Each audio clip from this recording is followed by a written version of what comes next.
মাথায় আমাদের টুপি, মুখে দাড়ি, আর আমরা দিনদার নামে পরিচিত, আর লানতের কাজে লিপ্ত কেন? আবার পিছন থেকে দেখলাম যে অনেক কেউ কেউ বড় একদম বিলকুলই বেপরোয়া ভাবে ভিডিও করতেছেন। এটা কি? ১৫০০ বছর পর্যন্ত ছবি তোলা হারাম ছিল, কোন ওহির কারণে হঠাৎ ছবি তোলা হালাল হয়ে গেছে? হ্যাঁ, আমি আল্লাহর দোহাই দিয়ে বলি, কেউ আমার ছবি তুলবেন না, গোপনে প্রকাশ্যে। আর যদি ছবি তুলে থাকেন তাহলে অবশ্যই ডিলিট করেন, এটাকে মুছে দেন, না সংরক্ষণ করবেন না প্রচার করবেন। আফসোসের বিষয়, মহিউসুন্নাহ হযরত মাওলানা মাহমুদুল হাসান সাহেব দামাত বারাকাতুহুর সঙ্গে আমার একবার সফর হয়েছিল চট্টগ্রামের কোন এক বিখ্যাত এদারাতে, আমি নাম বলবো না। সেখানে হুজুর সে দস্তারবন্দি করতেছিলেন, পাগড়ি দিতেছিলেন, বহু বছরের ছাত্রদেরকে, ফুজালায়ে কেরামকে একসঙ্গে পাগড়ি দিতেছিলেন। হঠাৎ উনি দেখলেন যে পাশে কেউ ভিডিও করতেছে, পাগড়ি টাগড়ি জোরে ফেলে দিয়ে তিনি সেখান থেকে তাড়াতাড়ি স্টেজ থেকে নামে সোজা ঢাকা চলে আসছেন। কথা বুঝতেছেন প্রিয় বন্ধুরা? হ্যাঁ। এবং সে মহিউসুন্নাহ মাওলানা সাহেব রহমতুল্লাহ আলাইহি একবার নদওয়াতুল উলামা লখনৌতে স্টেজে বসা, এবং তার সঙ্গে ছিলেন ভারতের বিখ্যাত বুজুর্গ মাওলানা শাহ মোহাম্মদ আহমদ সাহেব এলাহাবাদী রহমতুল্লাহ আলাইহি।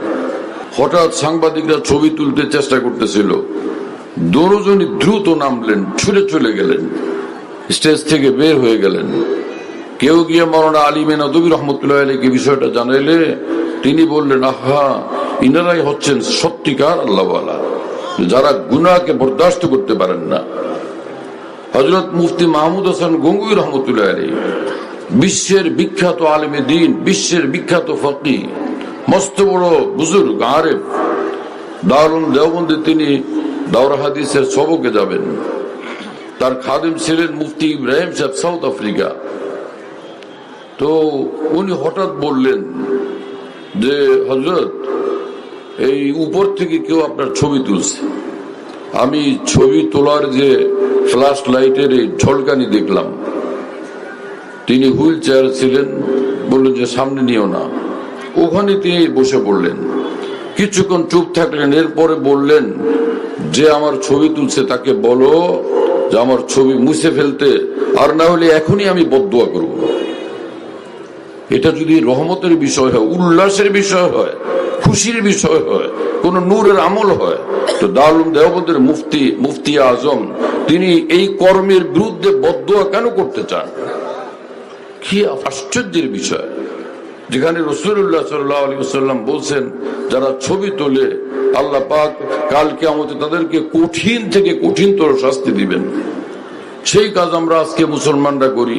তাই টুপি মাথায় দিয়া, দাড়ি মুখে নিয়া, ইসলামী পোশাক পরে, এমনকি বহু তালেব ইলম, এমনকি বহু আলেম মানুষ পর্যন্ত আজকে এই ব্যাপারে বিলকুল বেপরোয়া, বেফিকির।